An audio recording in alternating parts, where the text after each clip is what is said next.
It's now time for The Sit Down with Don Tony. The Sit Down, where Don Tony talks one-on-one with his followers. What are you looking at? About the world of pro wrestling, pop culture, and so much more. The Sit Down with Don Tony. And now, your host, Don Tony.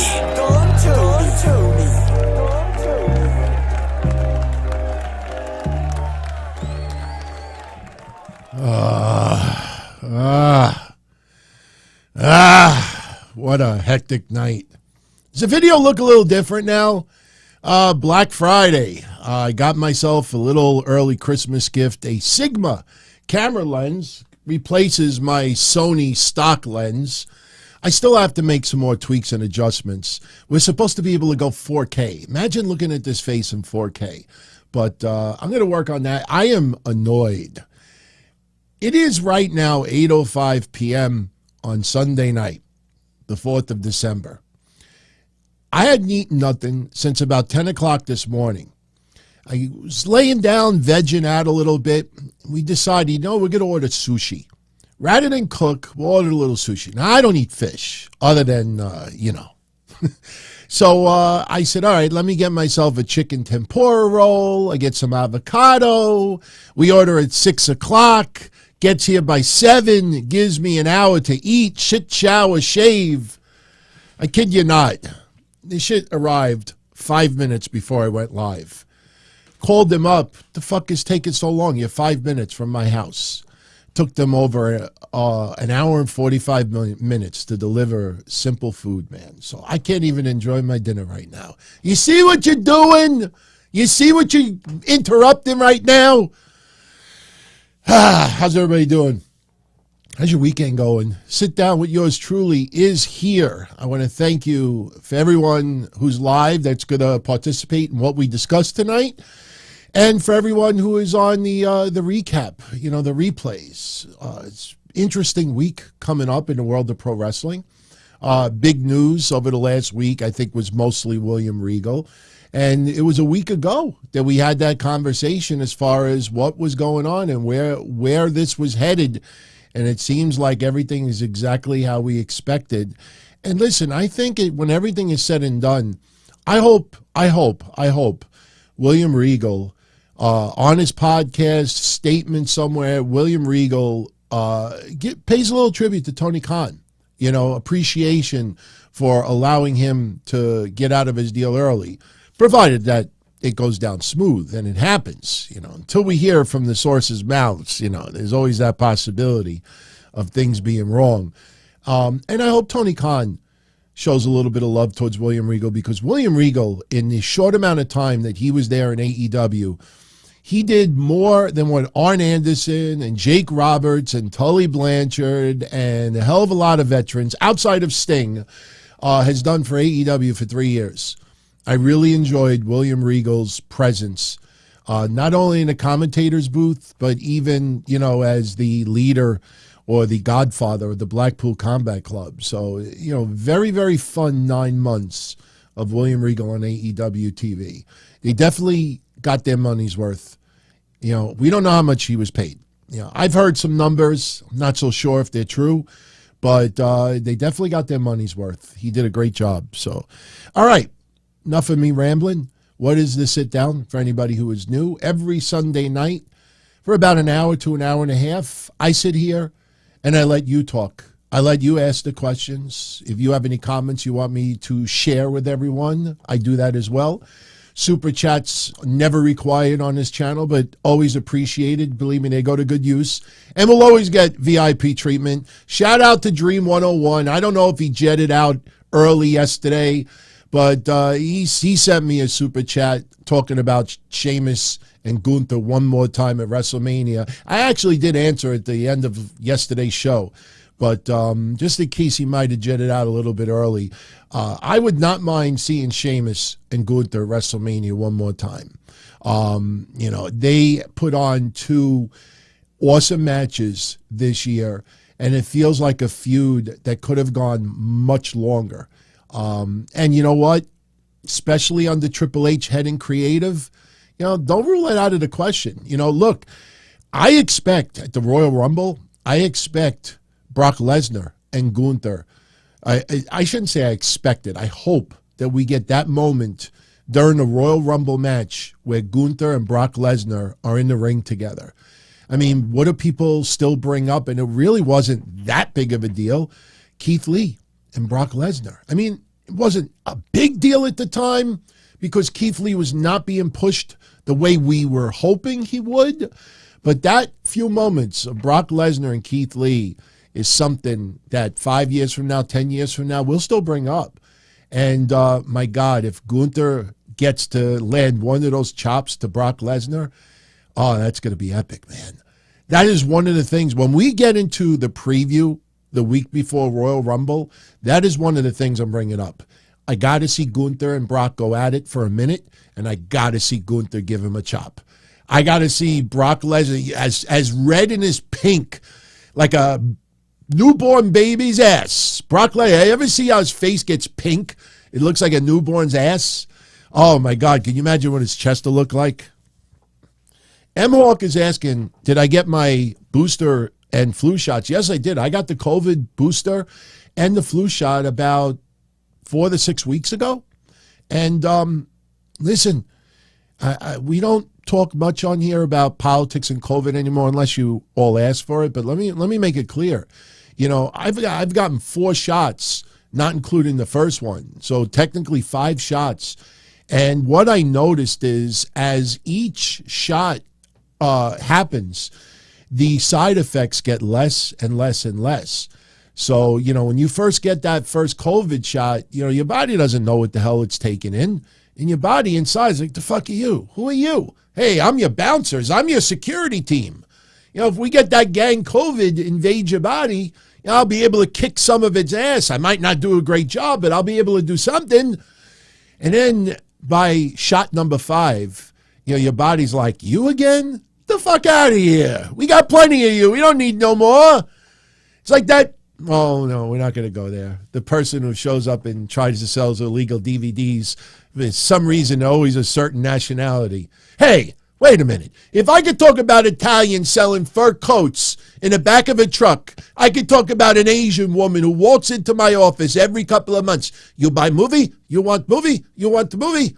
$5. You want movie? $5. If she was Italian, then I would be saying right now, hey, how you doing? You want a movie? Give me $5 fucking dollars. So, people get so triggered at such dopey shit these days, man. All right. Damn, that food looks good. See what you interrupted, man. Chicken tempura. See, I haven't fixed the autofocus yet. See, like when I zoom in, it's supposed to show like really, really good clear. So I still have a lot of tweaking to do. I connected the lens. I didn't have much time. Problem is I got to do it at nighttime.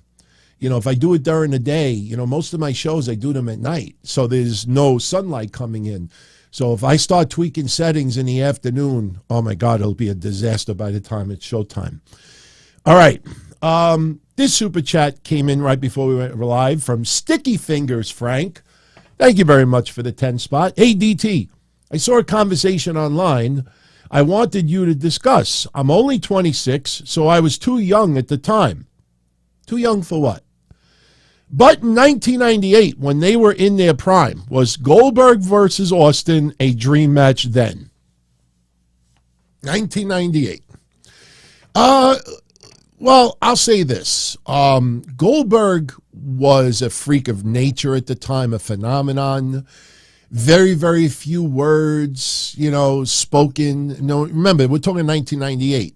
1999 is when Goldberg started to get a little bit more animated, a little more vocal, doing interviews, TV appearances, celebrity, appearances. So in 1998, and this is straight up, and I was doing my hotline at the time. Shows you how old I am. The reasons why people compared Goldberg and Austin from the get-go is because of their look. Goldberg, Austin, bald heads, goatees, black trunks, no shirt.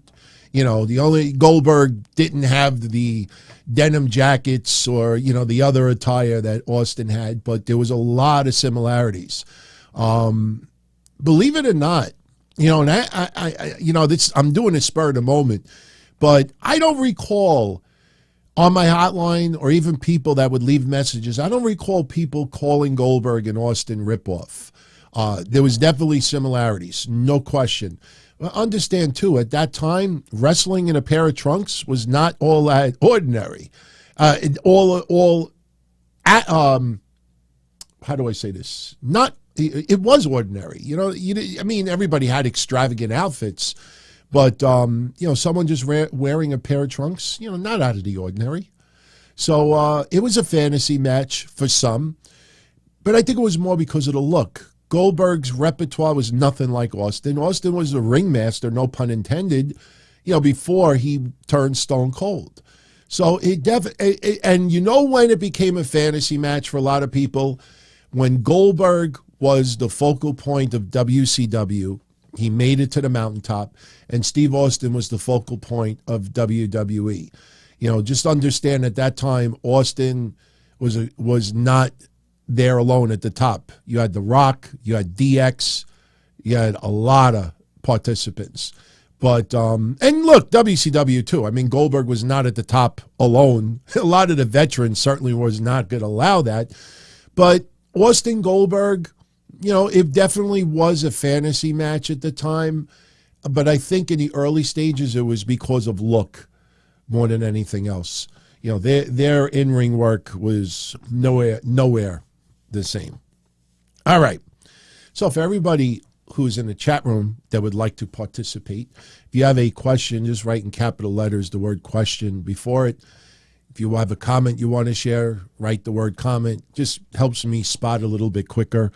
And, we'll get into it. By the way, the mailbag, this is your last chance to take part in the poll. It's on the community section. Do we do one mailbag a month, or we do 4 very small ones, one each week? And right now, it's almost 50-50 as far as the voting goes. So majority rules. If it rules in favor of doing smaller but more frequent Q&A mailbags on Thursdays, maybe what we'll do is we'll test it for a month, and we'll see how it goes. Because quick mailbags is like 30 minutes and out. So we'll see. But vote. Majority rules. All right. Chaos, good evening to you, my brother. My top 5 singles wrestlers in the world as we speak. I can't give you a top 5. I will answer it, but I can't give you a top 5 because, top 5 is perception. And some people will rule it strictly on work rate. If that's the case, they'll put Okada in there. People would not even put Roman Reigns in the top 5. Roman Reigns is a character, a persona. Roman Reigns, a lot of his matches, they're pretty much the same arsenal. You look at Gunther, Ilya Dragunov, you look at, some of the wrestlers in Japan, AEW has Bryan Danielson. So, as far as top 5, the criteria is different for a lot of people. If you ask me, who do I think are the top 5, just overall box office in the world? Right now, I would go Okada. I'm not doing number 1. I'll just give you 5, and you could all choose who's number 1, who's not. I would never choose Okada as number 1 because Okada, it's pretty much Japan. Okada comes to the United States, and sorry, the ratings did not move at all. If Roman Reigns goes to Japan, you might have, a big, spectacle put about it. So it would be disrespectful for me to choose number 1 or number 5, but I would say Okada, Roman Reigns. Man, we don't have to put an AEW wrestler.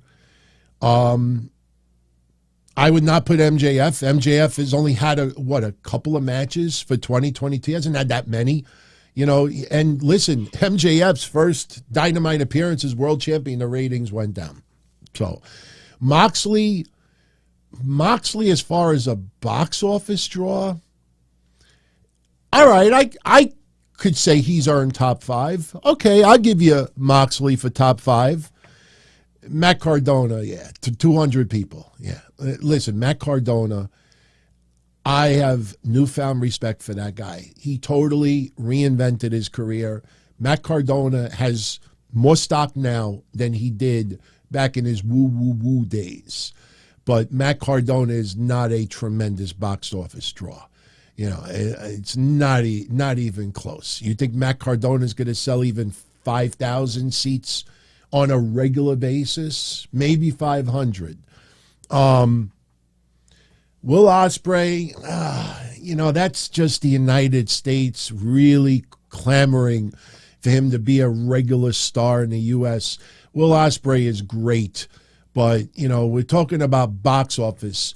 You know, women, you know, who do you put as far as the women's side? Is it fair to put Bianca Belair in the top 5? You know, I mean, it's really, really tough. You know, there's not too many. Some people think Sami Zayn deserves to be in the top 5 right now because of how over he is. No, he's very, very popular, and he is, you know, totally reinvented himself as well. I mean, look, his match with Johnny Knoxville, you know, if it wasn't my favorite match of the night, it was right up there. And Sami Zayn showed a lot of love for that match. And, you know, you look at the old school wrestlers, they cringe at stuff like that. So, you know, as far as women, I would love to put Rhea Ripley in there, but she has not had enough matches for 2022. I think Rhea Ripley, by this time next year, could very well be in the top 5 of all women in wrestling. She's got it, man. And you know what? I know people will always compare her to Chyna because of her physical stature and the fact that she wears black and leather and, you know, things like that. And she could beat the fuck out of men. And that's not a negative thing.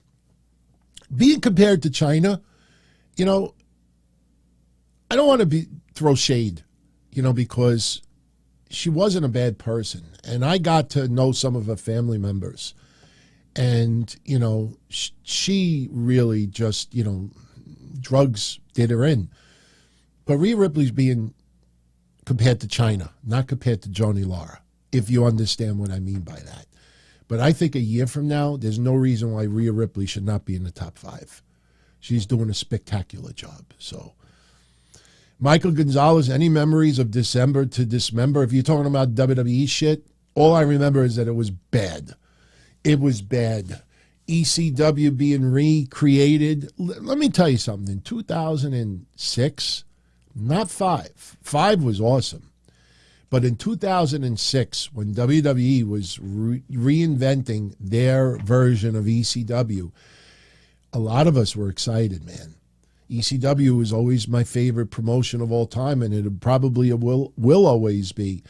But, you know, when they just did one of my closest friends who is no longer with us on this earth is a Trivial Pursuit question. Who is the first wrestler to appear? And I've said this question 1,000 times over the years. I take pride. He's my friend. I miss him. Who's the first ever ECW wrestler to perform under the WWE's ECW banner? And that is the Zombie, Timmy Arson. You know, and you know how cool that was that day? I mean, you know, I listen, of course, it was a horrible gimmick, and it was ridiculous to have it in ECW, but do you realize how cool it is, me, a nobody, with a wrestling hotline, at that time, doing a little podcast. I think we were already doing podcast, and then Matt Zombie's blowing up my phone. And he's trying to get in touch with me now. Matt Zombie, if anybody remembers, you know, it's a guy you probably don't want to get very close to. And he's blowing up my phone. You got to call me back. You got to call me back. You got to call me back. So I finally called him back. And he's like, you got to watch ECW tonight. You're not going to believe it. You got to watch ECW tonight. And I tune in and I see fucking Timmy Arson, my fellow hotline host, my friend, coming out. The first ever person in WWE's ECW. You know, I kind of cried a little bit. Then once the night was over, man, he was getting destroyed online. Oh, man, he got hammered. And then people found out, like, wait a minute, that's Timmy Arson? And then we got it on the hotline, too. It was surreal, man. Very surreal. AS7607, good evening. WWE posted this question on Twitter. Who is the greatest WWE champion? Who would I say is the greatest WWE champion? If you're talking about WWE this generation, probably have to go with John Cena. I know that will piss off some people out there. I'm not talking about the Hogan era or the Bruno era or anything like that. If you're talking about this current generation, John Cena still has to be at the top of the list. Very, very polarizing person. You know, I mean, even at times where the majority of fans just did not like being force-fed John Cena, they would use the term polarizing on TV as like a way to justify or a way to try. No. The fans, he's just polarizing. But in hindsight, you realize how important John Cena was. And listen, he had some pretty epic feuds during his career, from Randy Orton to Edge, and we could go on and on and on. I would go John Cena, number one at the list. John Cena, number one. Roman Reigns, you know, he had 4 or 5 years that, you know, even John Cena, when he had his problems, the women and the kids were still into that guy. And, you know, listen, when he feuded with JBL, you know, I still have those infamous, you know, photos from a photographer that was never public when he bled. I mean, yeah, there are some photos online, but I have some custom ones that I look back at those photos and I'm like, oh my God, the amount of blood that he spilled. And, you know, even that, you know, sometimes when somebody has a really, really like bad match or really like gets busted open hard way and just continues and fights through it and still battles, you get a lot of respect after the match is over. John Cena, I remember saying on my hotline, I'm like, wow, the fans still ain't fucking buying into this guy. And it, you know, it was pretty weird at the time, you know, but John Cena has to be at that top of the list. Absolutely. All right.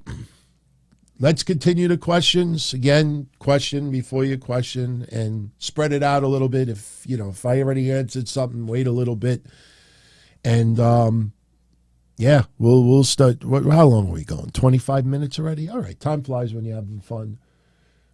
Looking at dinner. No, I will not. People are saying, yeah, take a bite. Take a bite. It's like sex. As soon as you like get into it, you think you want to be teased? You think you ought to keep it being interrupted with a telephone ringing or the doorbell? No, once you start, you ain't stopping. If I bang into that shit, that's it. That's it. You'll have 5-10 minutes of growing up Don Tony videos while I chow down. All right, Benjamin, why was Robert Roode like the Triple H of TNA but kind of bland? Robert Roode was never the Triple H of TNA. People perceived it for some reason. Maybe his physical stature. Robert Roode in TNA was pretty damn good, man. You know, a lot of people forget Robert Roode was an awesome tag team wrestler in TNA. You know, it's just in recent years, Robert Roode has been more of a singles wrestler. Yes, he's teamed up with Dolph Ziggler, but people seem to forget Robert Roode's first half of his career. I never looked at Robert Roode as the Triple H of TNA. Yeah, I'm with you, Gruss. Jeff Jarrett was like the Triple H of TNA. And even that was kind of odd because Jeff Jarrett was behind the scenes, you know, executive, you know, at times part owner, you know, financial interest. Triple H back in his day, even if he did work in the office, he might have owned stock, but I owned WWE stock. You know what I mean? Like there wasn't that deep financial stake other than the fact that, you know, his wife's family owned the company. But Triple H, you know, there's not too many people you could compare him to, but Jeff Jarrett's TNA run, you know, at times it was good. At times it was, you know, hey, you going to put my, it's not on the level of like a QT Marshall. Why is that motherfucking main eventing Rampage Friday night? It's like, because they got to reward themselves for doing what they do behind the scenes. But no, I'm not comparing Jeff Jarrett to QT Marshall, but Jarrett's puts it. And listen, in a business standpoint, you got to realize this too. Jeff Jarrett trusts Jeff Jarrett. Some wrestlers who have a financial stake in a business sometimes will go to the people that they have this deep trust for. And especially in a day and age where there's always cutthroat and there's always somebody trying to take someone's position or somebody's job, it's not always kumbaya, cake and ice cream, smile, epic, amazing, great vibes. No, people are battling for stature, money, advancement, career. They don't want to stay on the sidelines and do next to nothing. But so Jarrett, he would go to the people that he would trust. And in a way, that's kind of smart for your business. But as far as wrestling fans go, that might not be the right formula. So, Fly, can I bring back some of those trivia segments I used to do, not for prizes, but just for fun? Yeah, we could do that. I'll incorporate it here and there. It's, if we get something going on in the world of pro wrestling, we could do like a Who Am I or something like that. When someone, in fact, I actually was going to do that a couple of weeks ago for Isla Dawn. But, NXT UK, I understand 95% of American wrestling fans never saw Isla Dawn, didn't know what she looked like, so, I'll pick my spots. But, yeah, we could do that. Rocky Red says that 1 year ago, Sami Zayn was chumped by Brock Lesnar and jobbed to Roman Reigns. Today, he is the hottest thing in WWE and in the main event storyline with a bloodline. What a year. Absolutely. That just goes to show you, when the stars align and you have, not to get sidetracked, but Kevin Owens, when he cut his promo, not this past Friday on SmackDown, it was Monday on Raw, when he said that he's not mad at Sami Zayn. He's just one comment he said was, one thing that made Kevin Owens truly happy was that the world finally sees how big of a superstar Sami Zayn is. And storyline or not, that comment can't get any more real than that. Some people, Sami Zayn himself, some people always felt Sami Zayn could be that next level guy. And, given the storyline, given the time, that's the thing. One thing you got to realize, time. You get time, and time can create magic. You look over the years of people who have turned it around and gotten to the pinnacle and stood there. What do they all have in common? Time. That's why, in AEW, not trashing AEW, but that is one of their biggest problems. They don't give enough time. They throw a little seed out there and then they forget about it for 3 weeks. And then they throw another little seed out there and then they forget about it for 2 months. And then the next thing you know, something, off and on is going on. And then they finally pull the trigger on it. And then people are like, oh, long-term booking. And then the funny thing is, you look at Hangman Page when he won the champion. Oh, long-term booking. You look back in reflection. Was Hangman Page one of the greatest AEW champions of all time? Was his run memorable? Is he one of the top wrestlers of today? I would kind of disagree with that comment. Time. You give time, and time will... Austin Theory lost 32 of 35 matches. But people only looked at stats, only looked at the losses. They didn't look at the quality of the matches. They didn't pay attention to the promos. They didn't pay attention to his reactions to the fans. They didn't pay attention to his character, being developed. And the losses kind of kept him in check. And then suddenly, you see where he is now, and people are like, holy fuck, where did this come from? Well, time. They gave him time. The briefcase gave Austin Theory additional time. Because if Austin Theory didn't have this briefcase all that time, there'd be no gimmick attached to it other than the selfies. So you remember the thumbnail I posted about 7 months ago? I photoshopped Austin Theory over an unconscious Roman Reigns, and I wrote too soon. I definitely think a lot of you out there should take a few moments when you're bored and look at my thumbnails in 2022. And you look back on it, and, maybe they're not the greatest quality, and I'm still learning how to make them and do everything myself. But you look at Force Feeding Honor that was put up there 8 months ago, and you look at the Austin Theory stuff, and you look at Bryan Danielson, will he ever be AEW champion? You look at, the stuff with CM Punk that people were going to ultimately crucify that guy. You look at the Andrade stuff. You look at Blurred Lines versus Sloppy Shop.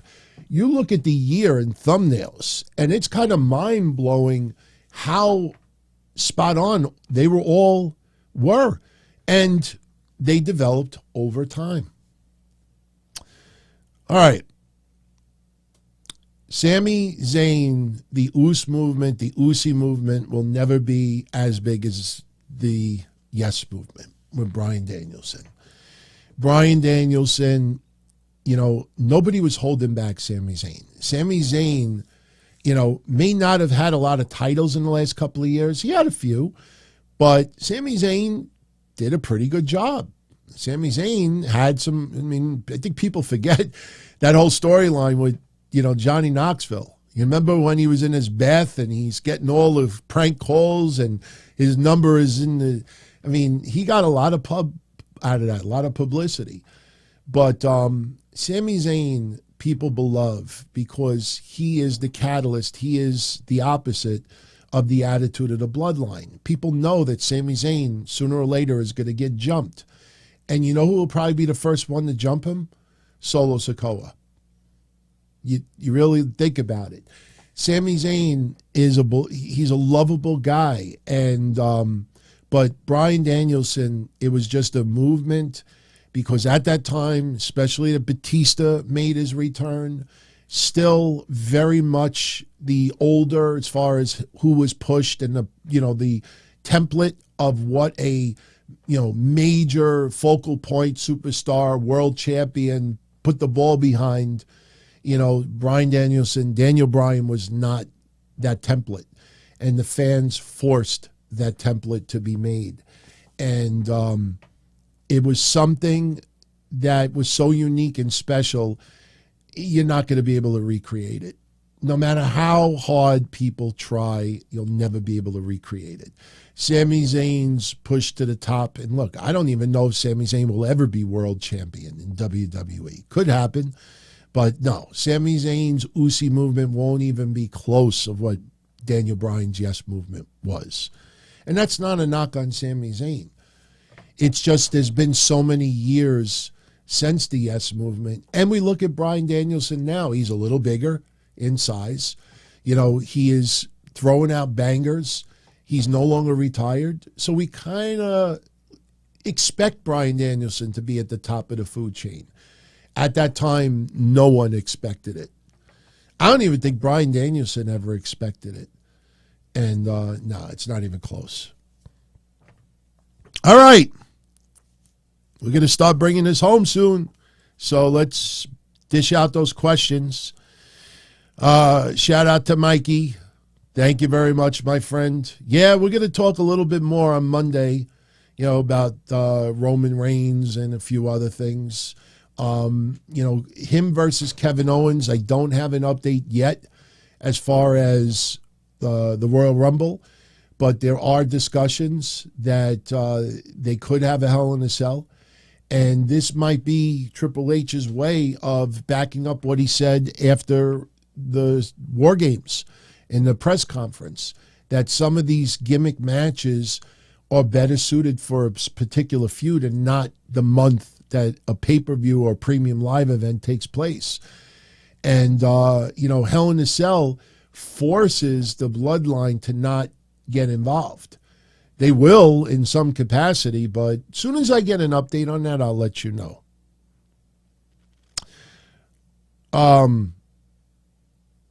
Vincente says Solo Sikoa must have been happy Kevin Owens interrupted the Bloodline promo on Raw.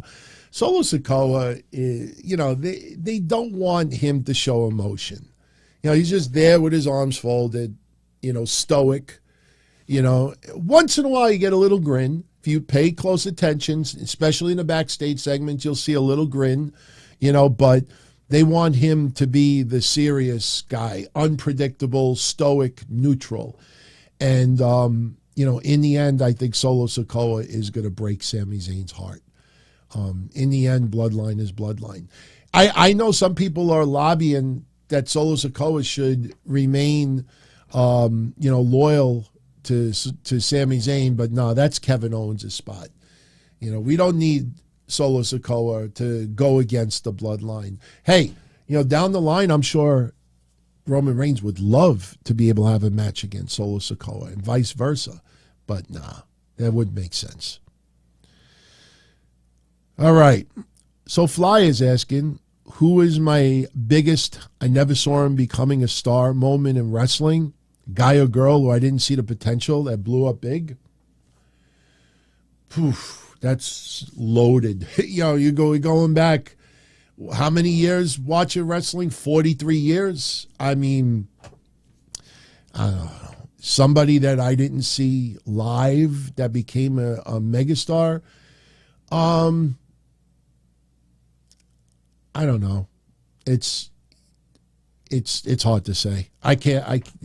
There's nobody really. I mean, back in the day, when they were force feeding certain people like Maven and others, you'd be like, why?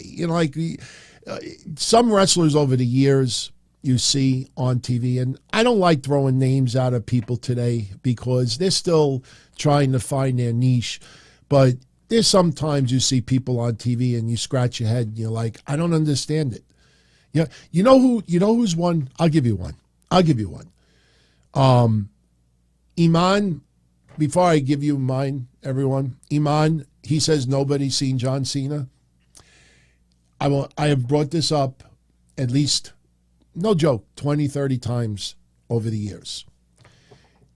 Linda McMahon was part of a conference call around 2001, I would say. I think around 2001.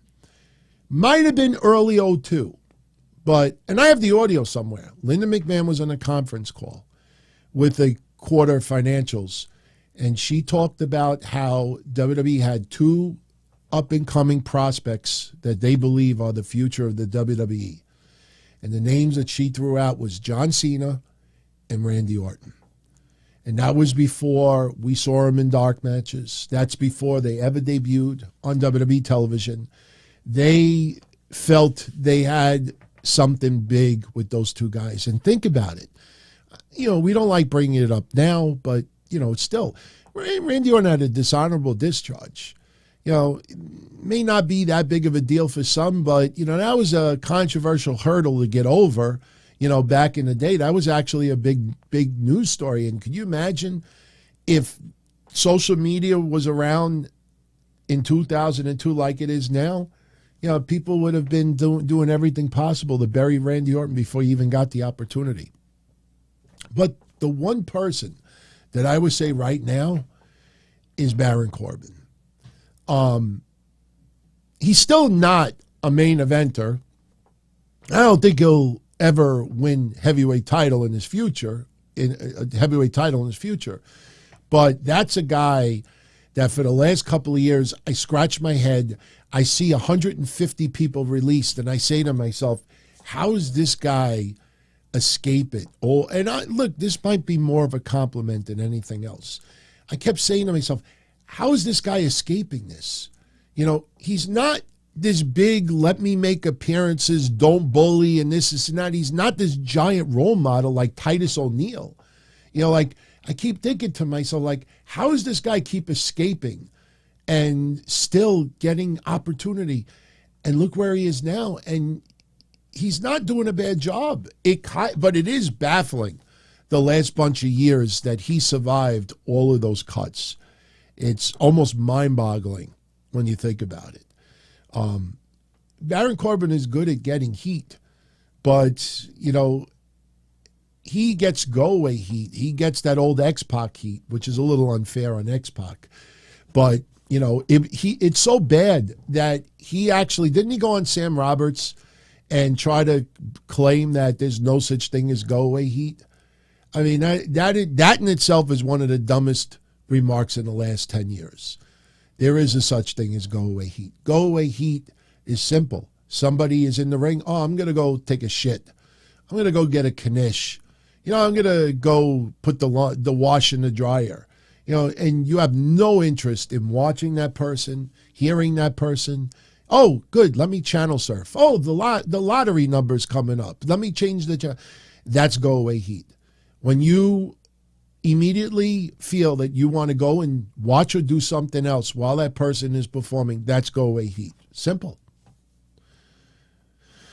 Dana Brooke, why is she escaping? I could see the argument there for Dana Brooke also, but her pay grade is very, very low. I have asked in the past, how much does she get? You know, she does not get a lot of money. Plus, she does, you know, do make outside appearances for WWE. So I can't throw any shade on Dana Brooke right now. But, you know, again, and listen, if anybody that loves Dana Brooke out there, nobody's trying to throw shade on Dana Brooke. Look at it like this. When you see other people, other women who have been released by WWE in the last couple of years, you say to yourself, wait, how many times people said it? How do you release so-and-so, but you keep this person on the roster? You know, that in 2020, we must have heard that for like 10, 20 different people. So-and-so's released, but they keep this person. You know, it is what it is. All right, moving on. We're at 42, everyone. I'm not rushing to get out of here, even though my chicken tempura is starting to look a little sketchy. It's all right. When the avocado turns brown and it looks like Vanessa Del Rio's private parts, that's when I know it's time to throw it in the garbage. Swerve Strickland. All Iman had to say is Swerve. Swerve Strickland has become in my top 5 favorite AEW performers. That motherfucker has got to get the TNT championship. He's got to get a title. They got 95 titles. That guy needs some gold. Seriously. Swerve Strickland has, even though some of the segments are goofy, and we talked over the weekend, you know, that we may see a new trios team form at the AEW Ring of Honor themed pay-per-view, Final Battle. Swerve Strickland has become one of my favorites. That guy, he's a character. And listen, you know, if you ever get the opportunity, you know, he's always on the indie circuit. And he's killing it in the ring. You know, but that's a guy that I truly think, you know, when his contract is up with AEW, I think WWE is going to snatch him up. I think they're going to, you know, they're not going to break the bank on the guy, but they realize, you know, look at Hit Row. Look at Hit Row the last couple of weeks. I mean, can we honestly agree now that a lot of Triple H's signings of Vince McMahon recent releases, they have not all panned out to what people perceive it to be? Like, people make these thumbnails and they show every person that Triple H has re-signed, and I look at the thumbnail and I say to myself, you know, with all due respect, with the exception of a couple, you know, some of them just aren't working. But, you know, you look at Hit Row, man, could they use Swerve Strickland. I don't think WWE should release Hit Row. You know, AJ Francis is still very, very new in this business. And they definitely could take their time. But I'm serious. They get Swerve back in there and he shows up, take him to another level. Because he could pick up the ball wherever it's needed. Yeah. Benjamin says it perfectly.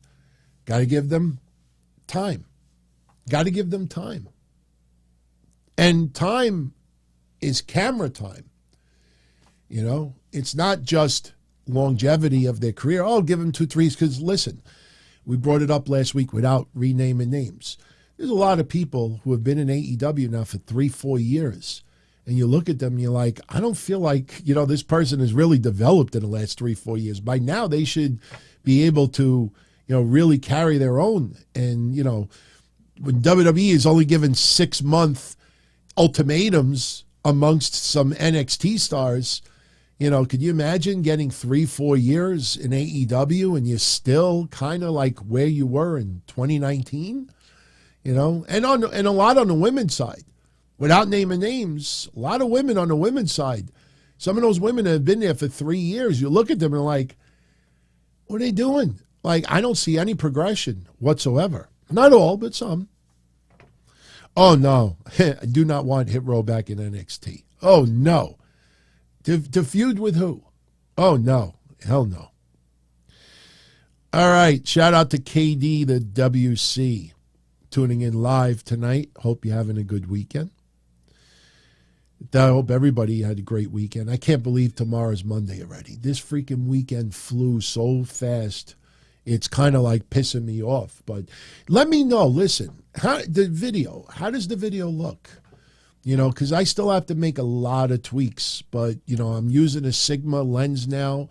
This is something that someone had told me for about a year. Like, DT, get rid of this fucking Sony stock lens and get a Sigma. And I connected it earlier. But like I said, I couldn't do too many tweaks because it was daytime and too much sunlight in here. But when everything is done, you know, people are gonna start super chatting me and saying, "What's this? What's that? What's this?" You know, people are gonna see things on my face. They're gonna be like, "What the fuck is that?" $10 super chat. Hey DT, what's that fucking mole on your face? Shave that mole. There's a fucking piece of hair growing out of it. Yeah, the lighting looks a little better, and that lens is supposed to allow a little more light, too. So that's another thing. I actually was able to lower the lights a little bit, so it's not like 100 degrees in here. So little by little, we'll tweak. All right. Yeah, there's a couple of KDs in here. We got a couple of KDs. Sonya Deville should be with Ronda and Shayna. You know what? For a while, I thought WWE was really going to start building trios teams. And we have some. I mean, there's no question. Legato is a good example of one. And the Brawling Brutes. But it feels like WWE is tweaking it now. If you see a lot of trios out there, one member of the trios is like the big dog. If you really look, not all cases, but in a lot of cases, one person, it seems like that they have a little bit bigger of a push. So, you know, it doesn't feel like we're seeing trios being developed equally. I don't think, somebody asked me earlier, and I'm sorry, I don't remember who posted it earlier, but he asked, do I think WWE will create a trios championship? And my answer is no. No, I don't think so either. It's kind of like what TNA was with the 6-sided ring. Just because TNA did it and it would look great and it was unique, you know, doesn't mean that WWE should also have a 6-sided ring. And there were rumors. There were people trying to push that shit. WWE considering 6-sided ring. Oh, hell no. Pro wrestlers, even when I trained, you know, for that short amount of time in the school, and, you know, somebody, I don't remember who from TNA was there as a guest trainer. Who the fuck was it? Was it Red? It might have been Red of the SATs. Amazing Red. Guy used to love my hotline back in the day. Amazing Red. Still have his promo he cut for us. But I think it was him that a lot of the guys in TNA hated the 6-sided ring. It threw them off.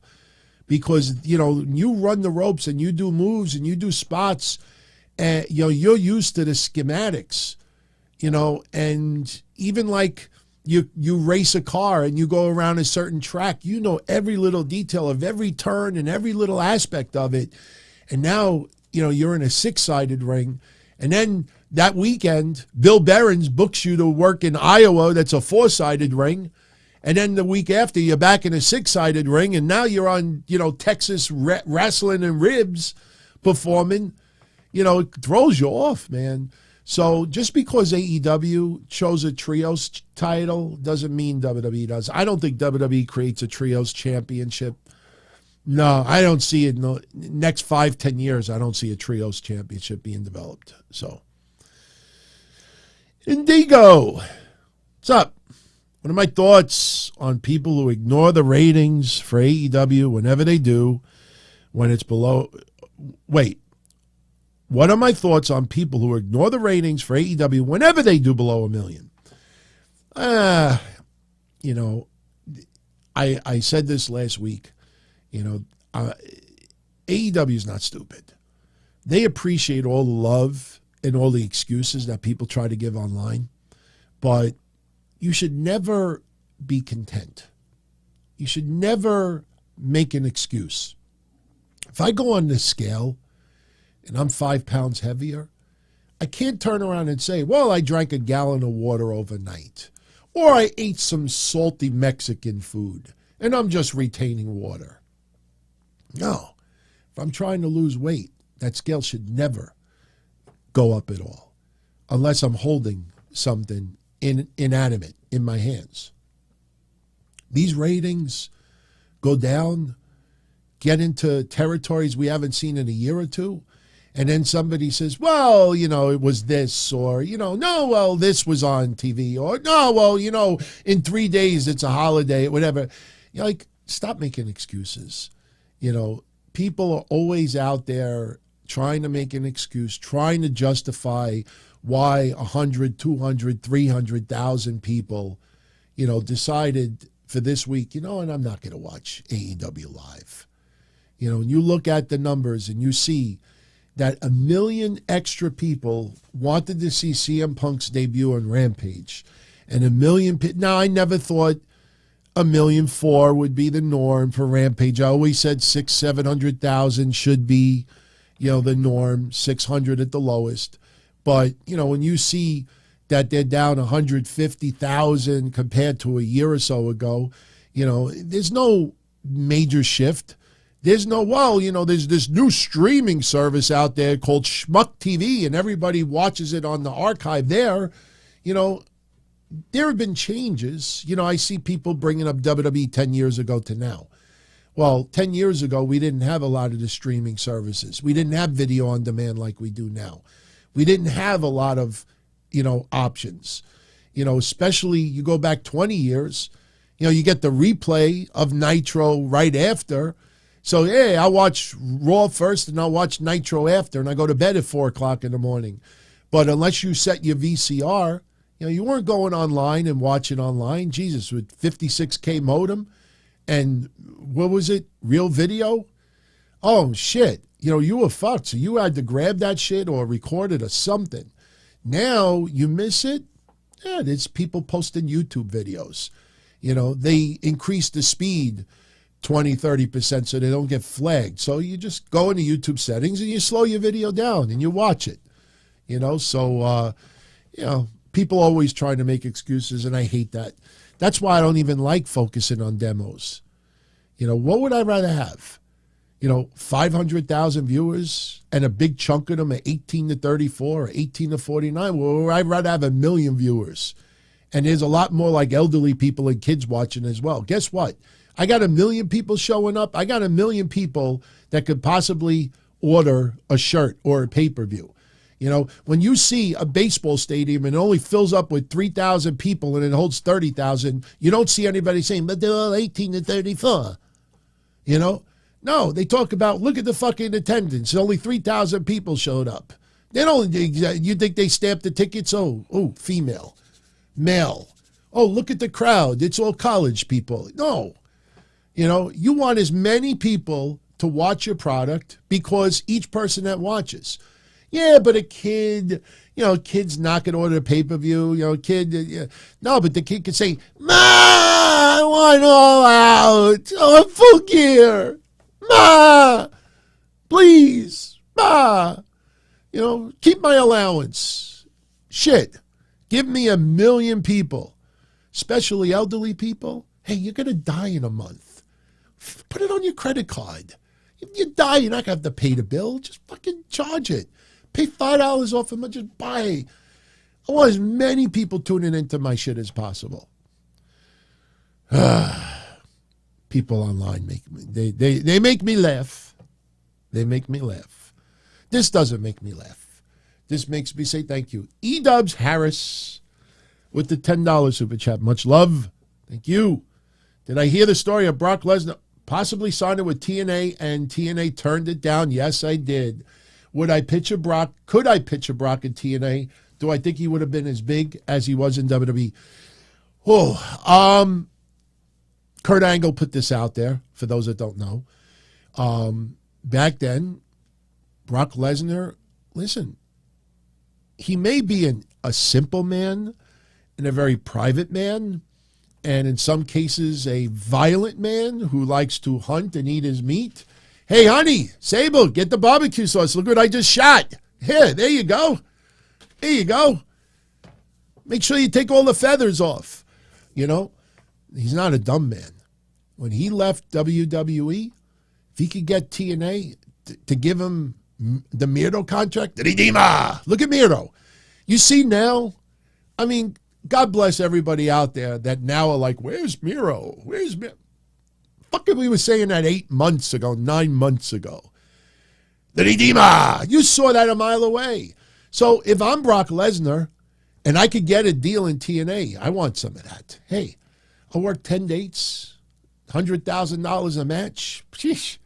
Fuck yeah. And TNA, give them credit. We're not giving them that money because I think at the time you had the X division, you had the smaller wrestlers. It would have been really difficult to book Brock Lesnar in TNA. Yeah, he would have had a tremendous feud with Samoa Joe. Would have had another feud with Kurt Angle. There are plenty of people that Brock Lesnar could have feuded with, no question. But it would have gone against what TNA was doing at the time. Kurt Angle was one of the few exceptions. When he came in there, yes, it was a major upgrade, but he fit in like a fucking glove.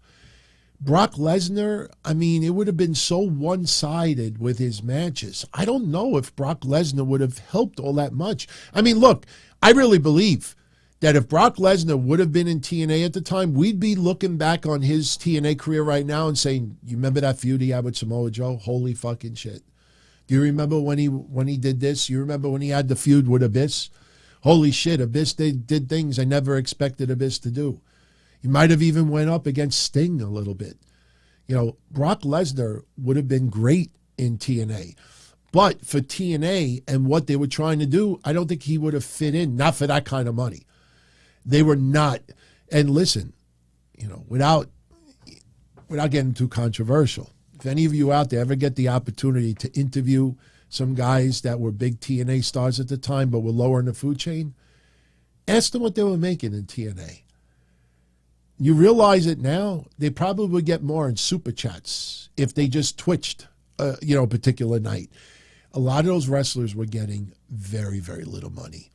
I remember all the Bill Barron shit that Mass Maniac and I went through when we were trying to book some people for TNA.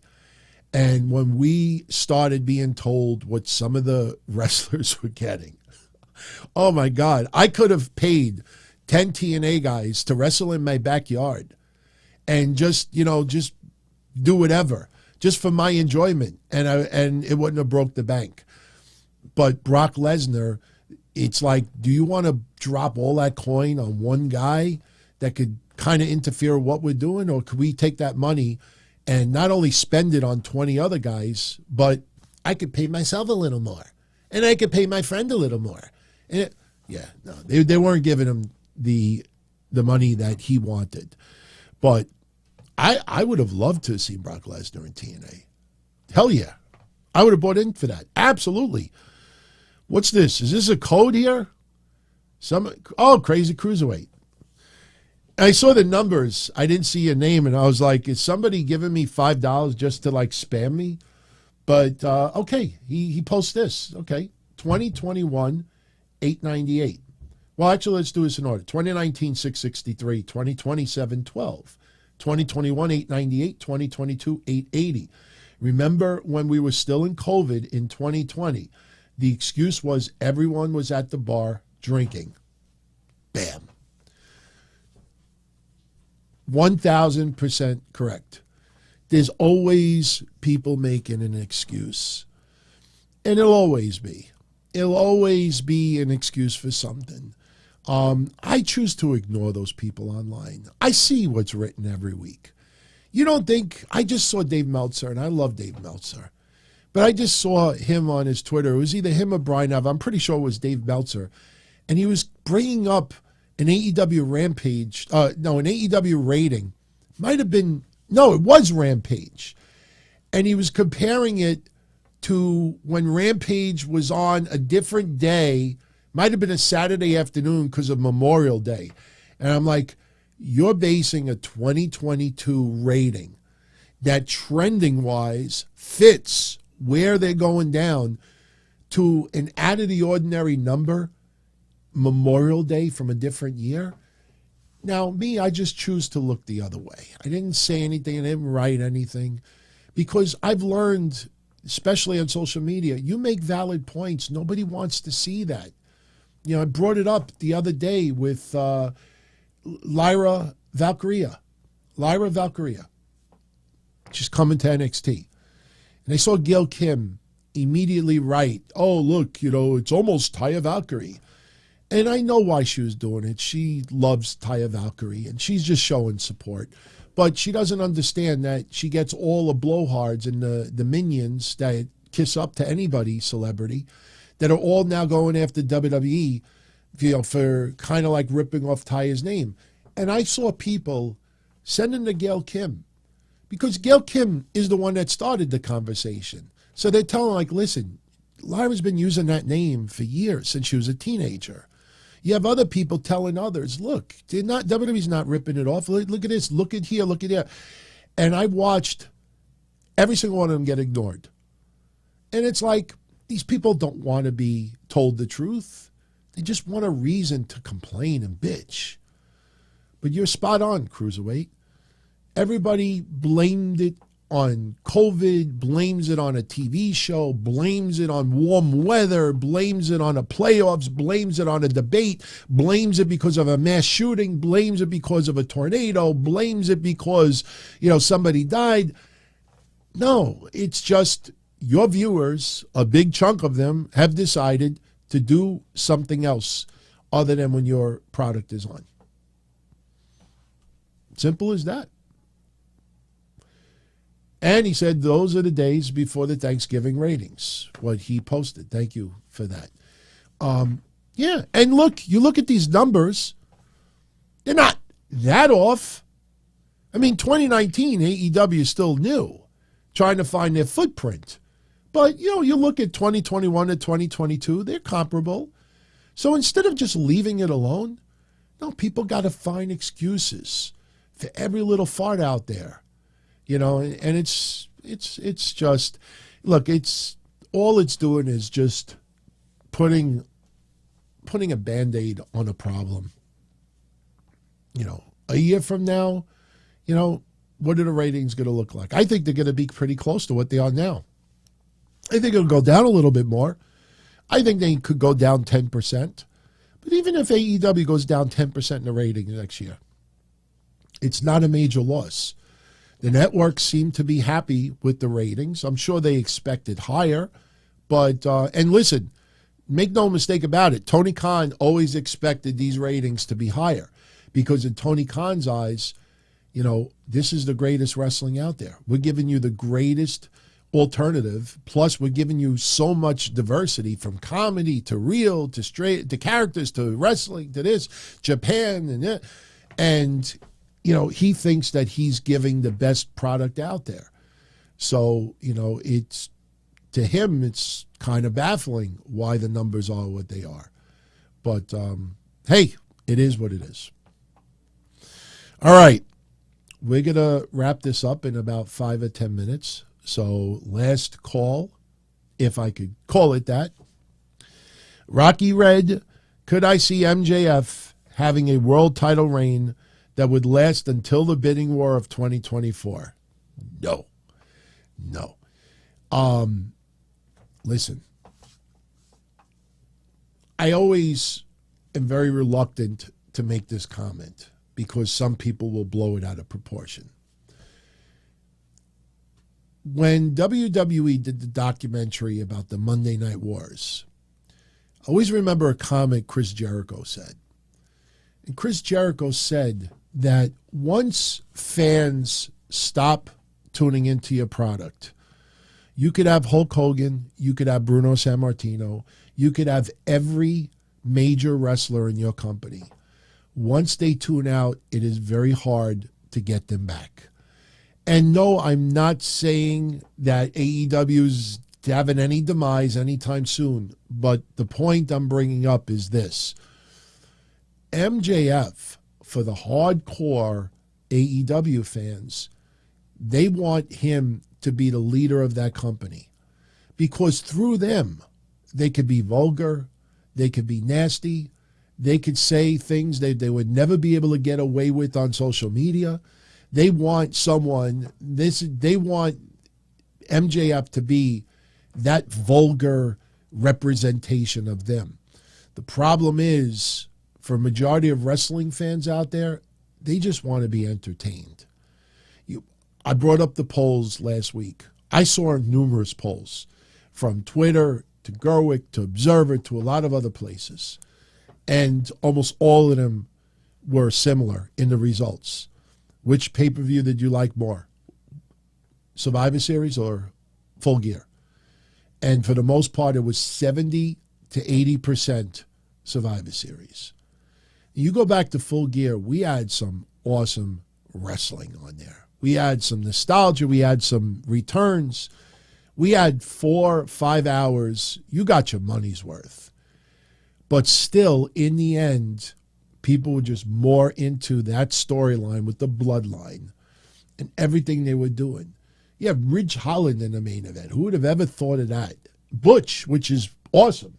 We still got to do some Butch giveaways. I was looking at these earlier. JSA authenticated as well. He's so nice. We're going to have to do it twice. Yeah, they're all JSA. But, so the thing is, with MJF, we know what you get with MJF. MJF is a top-notch performer. But even he couldn't spike the ratings on Wednesday.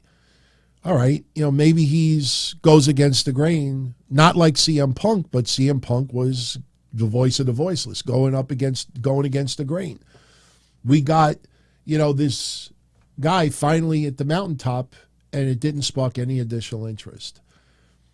Now, if he feuds with Bryan Danielson, I expect those numbers to go up.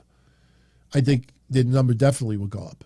But no, you do not keep the world championship on MJF. You got to feel what's going on. You got to feel the vibe, see the climate. Miro makes his return. If people in droves want Miro to be the next fucking heavyweight champion, you might have to do it. If people are sick and tired that Bryan Danielson does not carry any titles in AEW and the fans in unison want Bryan Danielson as the world champion, look at Jamie Hayter.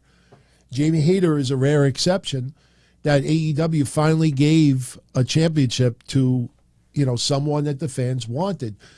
The problem is, if Thunder Rosa was not injured right now, would Jamie Hayter be the champion? And probably not. So, you don't keep the championship on him. You could put the title on him towards the very end of 2023, and then gets interesting. But, no. It's all about, business and ratings and who he feuds with. You don't want him to keep a championship and then he's fighting 10 or he's fighting fucking Alan Angels or Serpentico or, oh, wait, we got an upgrade. He's taking on Brody King. You gotta feel it out. So no, and I'm a huge MJF fan, and even I would say no to that. Crazy Cruiser with another 10 spot. Much love, my friend. When a sports rating is low, you don't see fans of teams, writers, covering sports, or players ever blame it on other things. Why do AEW fans do it? Is Tony Khan to blame for this enabling behavior? Well, let's be fair. WWE fans did it in the past as well. Oh, Survivor was on. Oh, this was on. There's always people making an excuse. Tony Khan is responsible. And I'll tell you why. Tony Khan doesn't make excuses. Give him credit for that. He does not come up there and say, well, we had some stiff competition and soccer was on. He doesn't do that. But what he does do is this. Whenever it breaks 1 million, or if it's in ranked in the top 3, he'll immediately go on social media and tout it. He'll go on a podcast and tout it. And whenever it goes above a certain number, he's out there and he can't stop talking about it. And people see that. So the minute it goes under, oh, Tony, don't get upset. Apparently it was very, very cold in the Midwest and a lot of people were snowed in and they just decided, that they power outage. No, Tony. There's a big volcano in Florida, and there was 100,000 people without power. And Tony, listen, I ask all of you, how many of you out there know someone with a Nielsen box?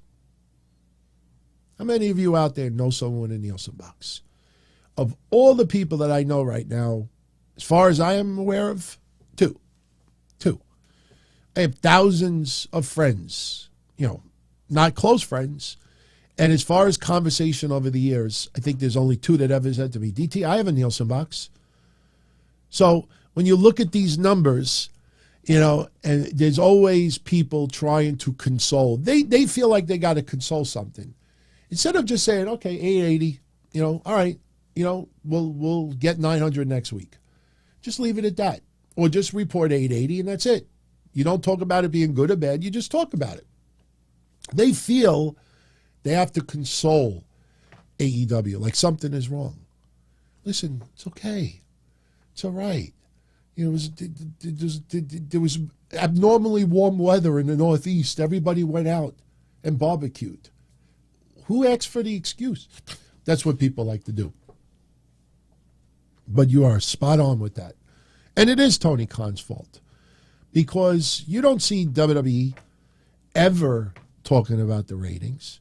Now, if you get an insane number for a special themed event, sure, you tout it. Survivor Series about it being the most watched of all time, you tout that. But, you don't want to give that perception that you hit a certain number and the world cannot be any better. Everything is epic amazing. If you were in front of me right now, there's doves flying in front of me. I got a giant plate of ice cream in front of me. I just had the most amazing sex in the world. I hit the lotto. I lost 20 pounds since yesterday. My bank account has an extra 0 for no reason. Everything couldn't be better. That's the perception. As soon as it goes over a number, he's out there that the world is in sync. And people take notice of that. It is his fault. All right. We're going to jet out of here in 5 minutes, everyone. Have I seen the Teddy Hart documentary on Peacock? I get this asked more than anyone could realize. I've gotten in so many emails because of the history with Teddy Hart. And it still blows me away how much he hated me years back. When that Sports Illustrated, I know I'm bringing it up again, when that Sports Illustrated came out and people were like, DT, you're in it. I'm like, I'm in it. They didn't approach me. I'm like, yeah, no, he had something to say about you. Like, oh, fuck. Listen, am I scared of Teddy Hart? I don't even know how to answer that. I'm scared of anybody who could be a fucking whack job. It's physically, he could probably stretch me, but the thing is, and I'll say this, and this is the answer I've been giving. No, I have not watched the Teddy Hart documentary. I probably will not watch it. if I get $1,000 super chat to watch it, then I may have to change my mind, but that's not happening. Look, the reason why I don't want to watch it is this. To me, it's just Peacock trying to get some Dark Side of the Ring publicity. Everything that you watched on there is exaggerated to a different level. Is Teddy Hart a whack job? Absolutely. Does Teddy Hart do a lot of the antics you saw? Absolutely. But, his comments, I don't give a fuck about Samantha Ritter. You go tell the investigators that. When you say things like that and the network puts it in their commercial, that Teddy Hart is not stupid. He is a personality. He is a character. In his head, he is also an actor. So he is playing a character in this as well. That's part of what makes Teddy Hart. Oh, I'm working even Peacock. And meanwhile, Peacock is like, this is fucking epic. Oh my God, you got to put that in a commercial. And honestly, I don't have any respect for shit like that.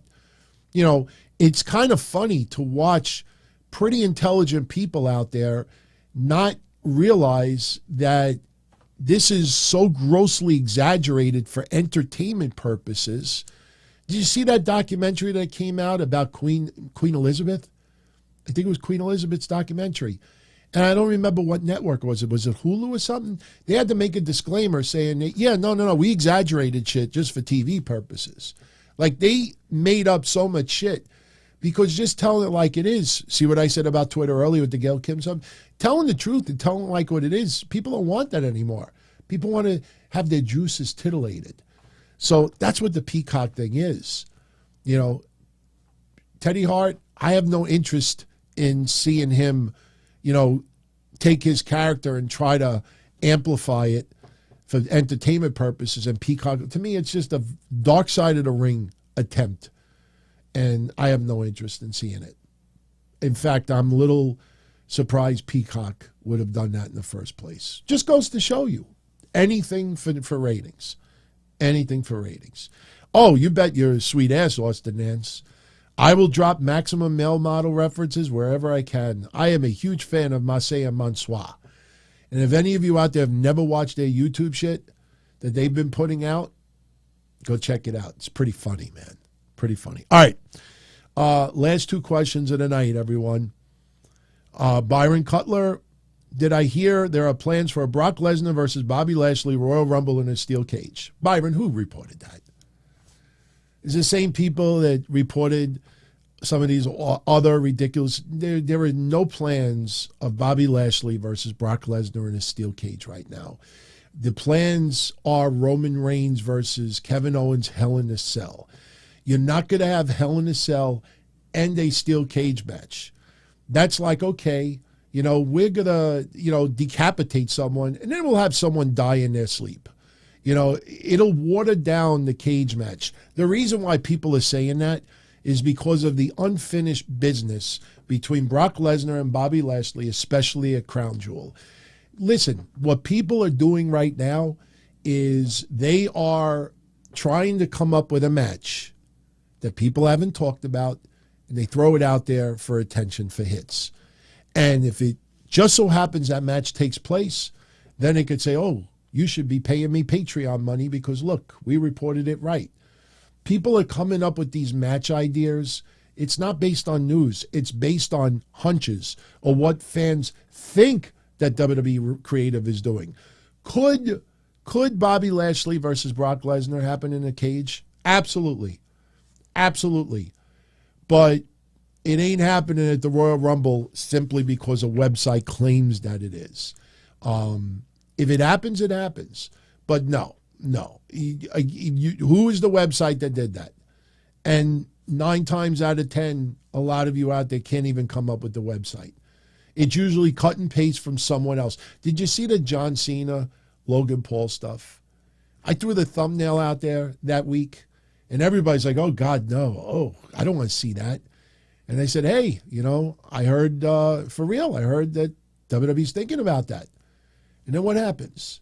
The following week, Logan Paul goes on his podcast, and Logan Paul says he wants John Cena. Oh, gee, maybe I have a little reference to back it up now. So, again, these are people out there like, hey, I want attention. Let me come up with a match.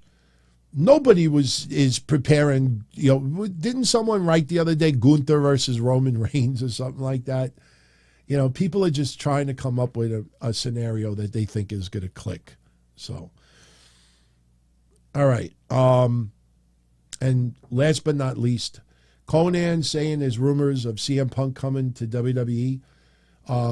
We've heard 50 places say the same thing. Conan, the difference is Conan has actual connections.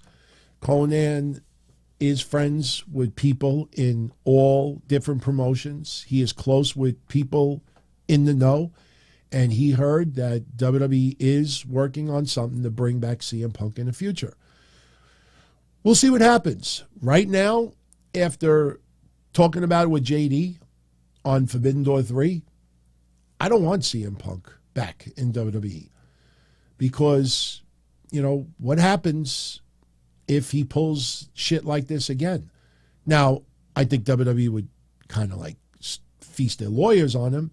I just don't know if, look, for a one-shot WrestleMania payday, all right, I don't mind. I'm not going to say no, but I don't know if CM Punk returning, maybe NXT. And I mean that. Maybe if he wants to help the Stars of Tomorrow, NXT. Hey, you want to come back NXT?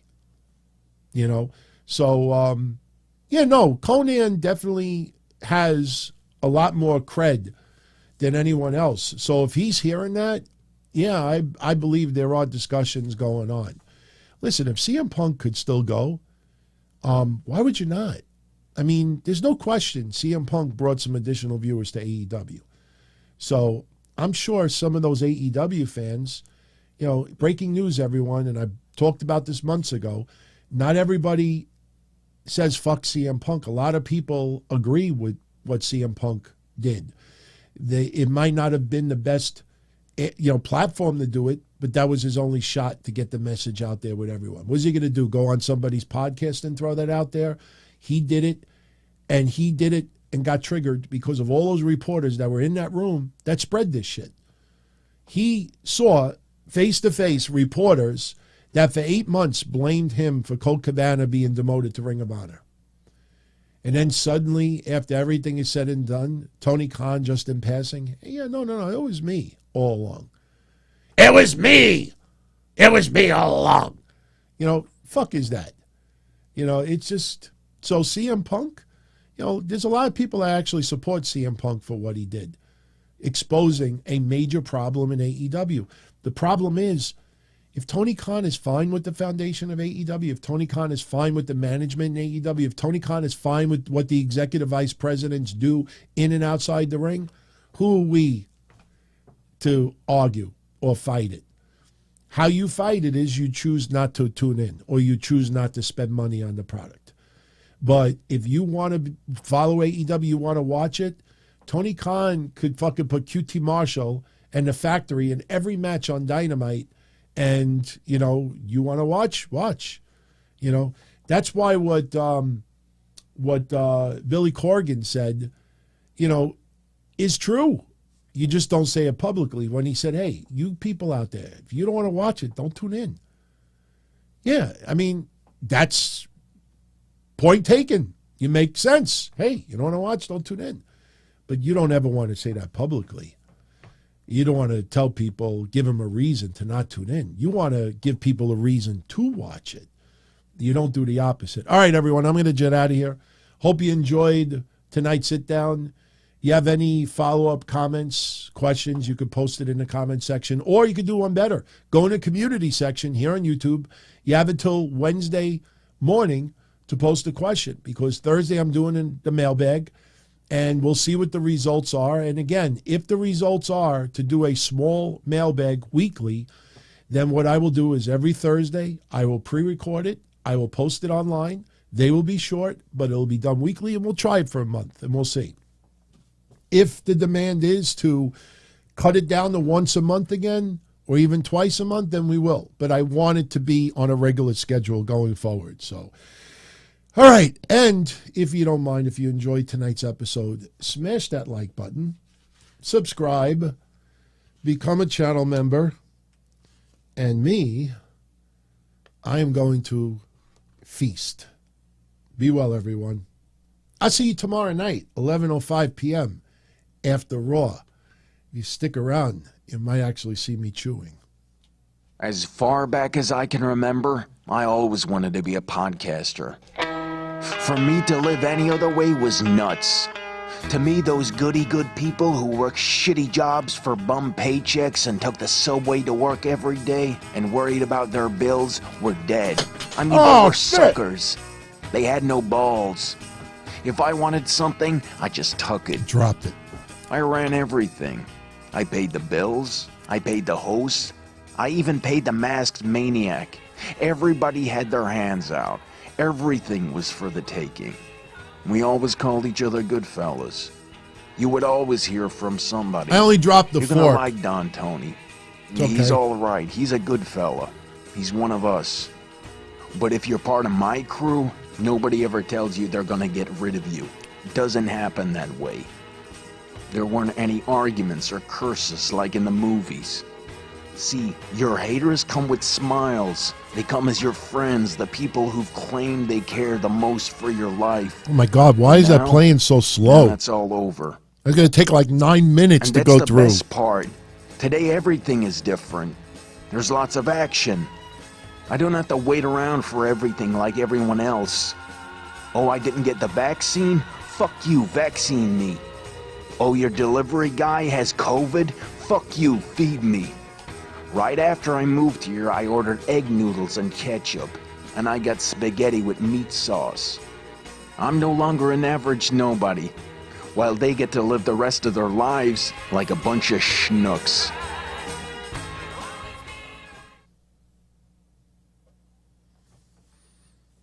Any day now.